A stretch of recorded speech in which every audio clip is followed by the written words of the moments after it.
वजीर आजम को शर्म आनी चाहिए। इस्लामाबाद हाई कोर्ट पीएमडीसी की अदम बहाली पर बरहम।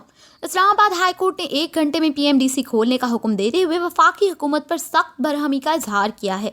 इस्लामाबाद हाई कोर्ट ने Pakistan medical and dental council PMDC को अदालती हुक्म के बावजूद बहाल ना करने के खिलाफ तौहीन अदालत की दरख्वास्त पर समाअत की। पीएमडीसी के मुलाजमीन ने बताया कि हुकूमत ने अदालती अहकामात पर अमल नहीं किया और हमें 5 माह से तनख्वाह नहीं मिल रही। सेक्रेटरी हेल्थ की अदालत में पेश ना होने पर जस्टिस मोहसिन अख्तर कयानी ने शदीद बरहमी का इजहार करते हुए कहा कि मैं सेक्रेटरी हेल्थ को 6 माह के लिए जेल भेजने का हुक्म देता हूं। एसएचओ जाएं और सेक्रेटरी हेल्थ को गिरफ्तार करके जेल भेजें। हुकूमत अदालत की तौहीन कर रही है। वजीरों और आला हुकाम को जेल भेज दूंगा, कोई ऐसी बात नहीं।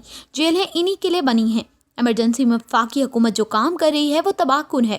सेक्रेटरी से कहें कि कोरोना टेस्ट करवा के आएँ, मैं इन्हें आज ही जेल भेजूंगा। वफाकी हुकूमत, वजीर आजम और वजीर सेहत को शर्म आनी चाहिए।